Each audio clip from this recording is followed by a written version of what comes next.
आदरणीय अध्यक्ष महोदय, उपाध्यक्ष महोदय, सभा में बैठे हुए सभी मेरे बुजुर्ग, मेरे हमसाया भाई, हमारी बहन जी हुक्म मीना जी और भी बहुत सभी भाई बैठे हुए हैं। मैं आप सभी लोगों को सबसे पहले हाथ जोड़ के राम राम करता हूं। भाइयों, आज दिनांक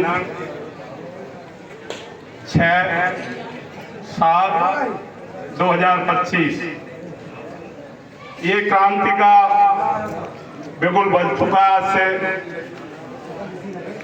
जो भी आज तक इतिहास में नाम दर्ज है, जो जो जन आंदोलन किए हैं और जन आंदोलन के लिए खून पसीना बहाना पड़ता है, और बीच में जितने भी भाई यहाँ पर हाजिर उपस्थित है, हमारी यहाँ पर कोई पार्टी नहीं है, हमारी एक ही पार्टी है, डोंगरी बांध विरोध समिति। हम सब समिति के सदस्य, एक महापंचायत के सदस्य, और हम सबको यहाँ मिलकर लड़ाई लड़ना है।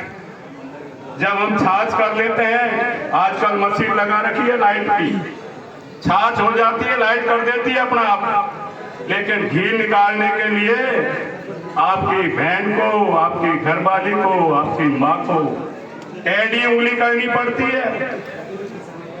जो ये टेढ़ी उंगली करने का समय आ गया है, आपने कहीं सोच लिया कि हम 1000 इकट्ठे हो जाए, 10,000 हो जाए, 1,00,000 इकट्ठा हो जाए, वो छोड़ने वाला नहीं है जब तक टेढ़ी उंगली नहीं करोगे।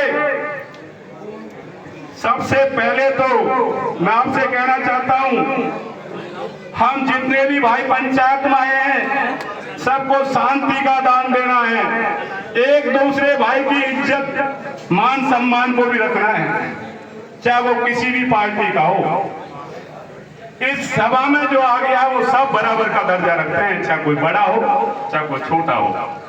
तो मेरे भाइयों, आप जितने भी आए हो, मेरे पूरी पहाड़ी, मेरे डोंगरी गांवों ने जितनी व्यवस्था हम लोगों के लिए की है वो बहुत ही सराहनीय है। ये जो नीचे बिछे हुए गद्दा, ये आपकी और भी चीज, मैट्रेस वगैरह जो भी बिछाया है इन्होंने, ये नहीं मिलेगा, तब भी ये संघर्ष इस नंदी में करना पड़ेगा, कीचड़ का अंदर, तब वहां पर हम कामयाब होंगे। ये तन मन धन से लड़ाई लड़नी पड़ेगी। और मैंने पहले भी कहा था आपसे कि ये लड़ाई ऐसी नहीं है कि ये 76 गांवों की लड़ाई है। जिस प्रकार से अपन मकान बनाते हैं, उस प्रकार से बांध को बना रहे हैं।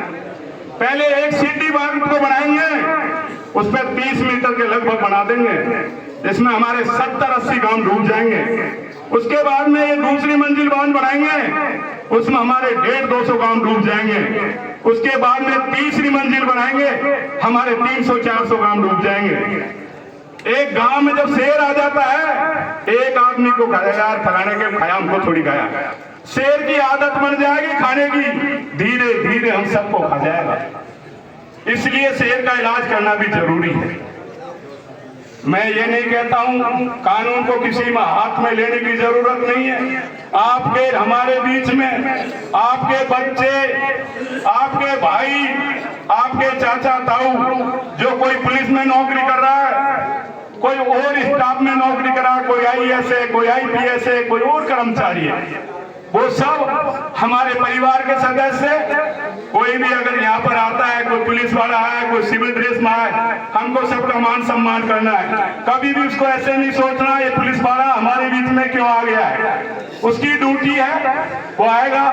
उसकी जगह पर अगर मैं होता और मेरी ड्यूटी होती तो मुझे भी यहाँ पर आना पड़ता। इसलिए कोई भी भाई, कोई सरकारी आदमी आता है तो कभी उसको देख के मत बोलना तू यहाँ क्यों आ गया है। जिसकी ड्यूटी होगी उसकी आएगी। जब हम लोग आंदोलन करेंगे, हमारी आवाज यहाँ से CM तक और PM तक पहुंचाएंगे, और डोंगरी बांध एक दिन निरस्त होगा। ये बनने वाला नहीं है। ये हम लोगों को एकता का परिचय देना है, संघर्ष करना है, इसमें तन मन धन सब कुछ लगाना पड़ेगा। आप ये मत सोचो हम लोग यहाँ से निकल जाएंगे, आप बताओ, हमारे छोटे छोटे बच्चे हैं, आज हमारे कोई का दिल्ली पढ़ रहा है, कोई का बम्बई, कोई का बेंगलुरु, कोई का कलकत्ता, कोई का अलग अलग स्टेटों में बच्चे पढ़ रहे हैं। कल हम घर से बेघर हो जाएंगे, हमारे बच्चों को हम फीस कहाँ से लाएंगे, हमारे बच्चों को हम कैसे पढ़ाएंगे, उनका भविष्य हम किस प्रकार से बढ़ाएंगे? आप बताओ, उनका भविष्य कहाँ से बढ़ाएंगे? कल हमारी बहन बेटी, उनके शादी विवाह हम कहाँ से करेंगे? हम यहाँ से निकल जाएंगे, तब हम ऐसे हो जाएंगे जैसे आज गांवों में लुहारा घूमते हैं। इसलिए भाइयों, ये जल, जंगल और जमीन हड़पने का षड्यंत्र चल रहा है। ये कोई मामूली षड्यंत्र नहीं है, हमको घर से बेघर करने का षड्यंत्र चल रहा है। और ये षड्यंत्र मैं आपके बीच में कहता हूँ, मेरा नाम भटला खेड़ला, कोई नोट कर ले, कोई जेल भेज दो, आज भेज दो, कोई बात नहीं है, लेकिन डूंगरी बांध में कट्टा सीमेंट भी नहीं लगने देंगे। कोई ऐसा आज तक पैदा नहीं हुआ धरती में जो हमारे ये सवाई माधोपुर और करौली जिलों को पूरे को समाप्त करके मार के बंदा बना देगा। ये हमारी कमजोरी होगी तभी ये बंदा बनेगा।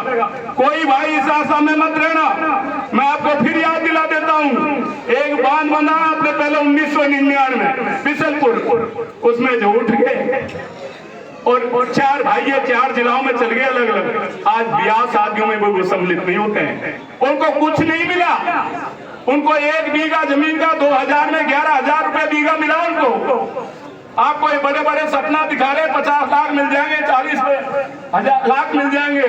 कहीं मेरे जैसे भाई ताली बजा रहे, मेरी तो 1 बीघा मेरे 50 लाख मिल जाएंगे। अरे तुझे 50,000 भी नहीं मिलेंगे तब मूड पकड़ के रोएगा। सरकार लालच देगी, कई प्रकार का आपको प्रलोभन देगी, आप तैयार हो जाओगे, आप में से आधे आधे करके निकल जाएंगे, एक दिन सबको निकाल देंगे और कुछ नहीं मिलेगा। इसलिए कोई ये मत कहना कि हमको मुआवजा चाहिए, हमको 1 रुपया भी मुआवजा नहीं चाहिए। हमको हमारा जल, जंगल और जमीन चाहिए, हमारे बाप दादाओं की बापोती चाहिए। जब तक हम जिंदे हैं, इस मंदिर में सौगंध खा के कहते हैं, इस बांध पे मर जाएंगे लेकिन ये जमीन खाली नहीं करेंगे। जय जवान, जय किसान, जय हिंद।